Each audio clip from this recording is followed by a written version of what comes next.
ሰላም ጤና ስጥልን ውድ የተከበራችሁ ምሳሌ ቀጣይ ክፍል።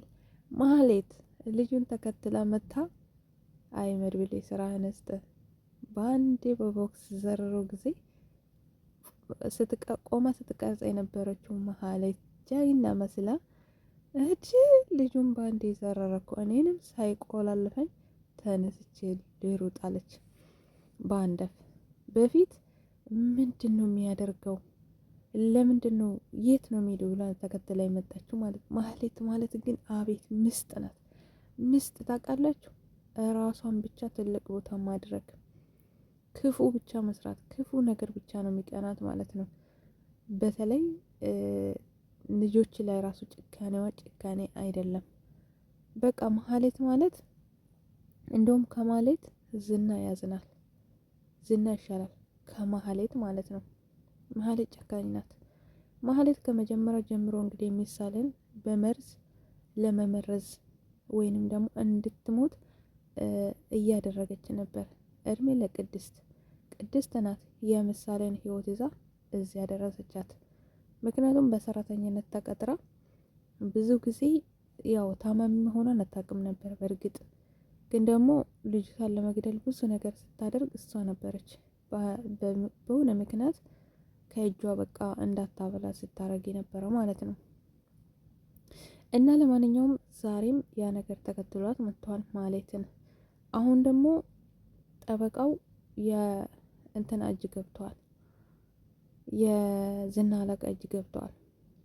ምክንያቱም ከመድብል ጋር መስራት የጀመረው የዝና ታናሽ ቀኝ እጁ ጠበቃውን ይዞ አሳልፎ ሰጥተው ከዛ በኋላ እሱም ደረጃ ማግኘት ይፈልጋል። እንዲሁም ደግሞ ታማኝነት፣ ምንም ነገር ካልሰራ ስራ ሰርቶ ካላሳየ ሰውየውም አያምነውም ማለት ነው። ስለዚህ ጠበቃውን ወስዶታል። ምናልባት ጠበቃውን አይገለውም፣ ሊያስፈራራ ይችላል። ምክንያቱም መደራደሪያ ነው የሚያደርገው። ወይንም ዘሩባቤል ወይንም መድብልን እንዲያገኝ መደራደሪያ ሊያደርገው ይችላል ማለት ነው። ለማንኛውም እንግዲህ ካሌብ አስቀምጡት ወደዛ አስገቡ ብለዋል። ጥያቄ ከጠየቀ በኋላ ጠበቃው ግን አልፈራው። እዛ ፊት ለፊት ሲደርስ ማለት ነው ለእውነት መስክሬ ቢሞት ምንም ነገር አይቆጨኝም ብሎታል። ስለዚህ ጠበቃውን መደራደራ ነው የሚያደርገው ብዬ አስባለሁ። ምናልባት ዝናም ከተፈታለት መድብልም እንዲሁም ካገኘው በሱ ከተያዘ መረጃም ተበትኖ የነበረ መረጃም ምናልባት ከተመለሰለት እንደዛ ያደርጋል ብዬ አስባለሁ ካሌብ። ነገር ግን ማህሌት ከዛ ቤት ብትያዝ ጥሩ ነው። ማህሌት ሴት ልጆች የጸረ ሴቶች ልጆች ናት ማለት ነው። እሷ ናት አሁን ከምሳሌ ሊጀምር ነበር። ምሳሌ ግን ብልጥ ናት። ከቤት ወጥታ ነበረ። ነገር ግን ቤት ድረስ ሄዳ ደጃፍ ስጠብቃት አግኝታት ነበረ። ነይ ምሳሌዬ፣ የድሮ እናትሽ ናፍቀሽኝ በርሽ ድረስ መጥቻለሁ ስትላት አባቷ ስመክራት የነበረና ማንም ሰው ብቻ ስታገኝ ማህሌት ስታገኝ እየጮሽ ሩጪ ብሏታል። ምሳሌም ታዲያ ቁም ነገር ወይንም ደግሞ እውን አድርጋለች። አባቷ ያላትን ልክ ትዝ ብሏታል። እናም እየጮኸች ማህሌትን ሸሽታ ሄዳለች፣ አምጣታለች ማለት ነው። እሷ ግን አቅርባ ታላ ልትወስዳት ነበረ። አስባችሁታል?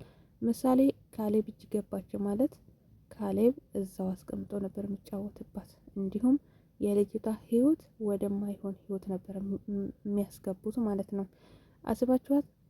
አንደኛ ሁለመናዋን የሰውነቷ ክፍል እንዳለ ለሌላ ሰው ይወሰዳል። እንዲሁም ደግሞ ንጽህናቸው ላይም ይጫወታሉ ማለት ነው። ልክ እንደ ቴትና እንኳን ዝና በንጽህና ጠብቋት ነበር። ማንም ሰው እንዲነካት አይፈልግም ነበር። እናም አንድ ቀን ፈጣሪ ደረስላትና መድብል ደርሶ አወጣት ማለት ነው።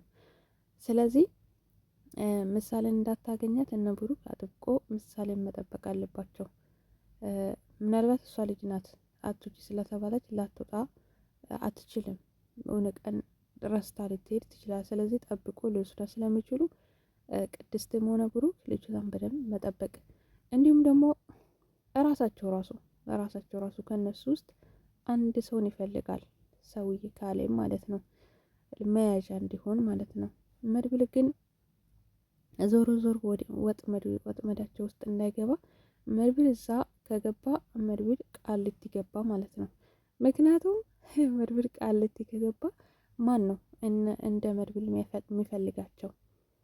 ማንም የለም። መድብል ግን የሆነ በቃ ጫፍ አያጣም፣ ቀዳዳ አያጣም። ማንም ሰው ቢታሸግ ቢታሰር ቤትም በዛም በዚህም ገብተው ያወጣቸዋል፣ ይደርስላቸዋል። በቃ ቢጎዱ ቢመቱ እንኳን መጨረሻ እዛ ተቀብሮ አይቀሩም ማለት ነው። መድብል እዛ ተያያዘና የእሱ እጅ ገባ ማለት ያው በፊትም ሰውየውን አይኑ ስላጠፋለት ወይ ሊገለው ይችላል ወይንም ደግሞ ብቻ ማንም ሰው አቤት የሚላቸው የለም ማለት ነው። ስለዚህ መድብል ምንጊዜም ቢሆን ውጭ ሆኖ መጫወት ነው ያለበት እንጂ የካሌብ እጅ መግባት የለበትም ማለት ነው። እንዲሁም ደግሞ ከመንደሩ ከሰፈሩ የራቀ መስለው ከዚሁ ከጀመራ ከዝና ቀኝ እጁ ጋራ መስራት ይችላሉ። ወይንም ደግሞ መሀሌትን ማራቅ።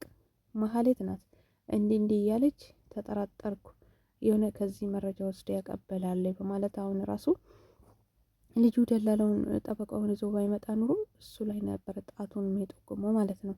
ግን እሱ ልጁ ጠበቃውን ይዞ ስለመጣ ስራው ሰርተዋል እሱ ብሏታል። እና መሀሌት ከተያዘች ግን ወሬ የሚያመላልስ ወይም ደግሞ ልጁ የሚከታተል የለም። ልጁ በፈለገበት ሰበብ አሳቦ ወይ ከከተማ ርቋል የሆነ ነገር ሰበብ ማድረግ ይችላል ማለት ነው። ስለዚህ ጠበቃውን ቀስ በቀስ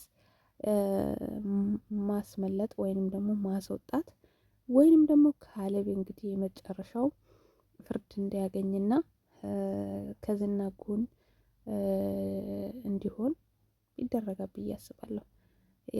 የተበደሉት እንዲሁም ደግሞ ካሌብ እንግዲህ እስካሁን ድረስ የጎዳቸው ሰዎች ፊት ያገኙበታል ማለት ነው። እና ካልሆነ ደግሞ ያው ገና እንግዲህ በጣም ይፋጃሉ ማለት ነው። ለማንኛውም ውድ ቤተሰቦቼ ምሳሌም ለጊዜ ያመልጣለች። ተከትላ መታም ደግሞ ፎቶ ማንሳት ጀምራ ነበር ማለት ከመድብል ጋር ቆሞ ሲነጋገር፣ እሷማ እሳይ በእጅ ገባ፣ አሁን አለቅነቴን በአለቅነቴ ላይ ይጨምርልኛል፣ ይሄንን መሰረጃ እጅ ከሰጠው ብላ ልክ ስልኳን አውጥታ ጠረጥ ወይም ቀጭ ቀጭ ስታደርግ እንግዲህ መድብል በአንድ አይኑ ኋላ በአንድ አይኑ ፊት ለፊት ይመለከታል። ልክ አያት። ከዛ በኋላ በል ሽጉጡን አውጥተህ ደቅንብኝ። ልጁ ደግሞ ዞር እንዳትልስ ደንግጦ ነበረ። ነገር ግን መሀሌት ተከትለሃለች ስል አሪፍ ዘዴ ነው የዘየደ። ምክንያቱም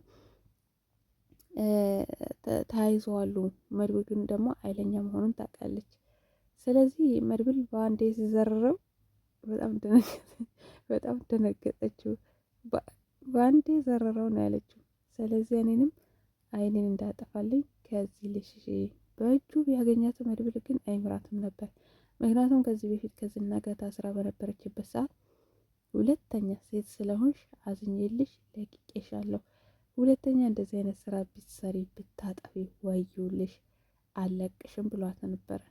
እናም እሷም ሁለተኛ አይለመደኝም ሁለተኛ እያለች ዝናን ሁሉ ስትሳደብ አንተማ ወንድ ነኝ ጀግና ነኝ ስትል የነበረው አሁን ግን ስትያዝ ምንም ነገር ልታረግ አልቻልክም፣ አንተ ነህ ለዚህ ያበቃኝ ስትለው ነበር ማለት ነው።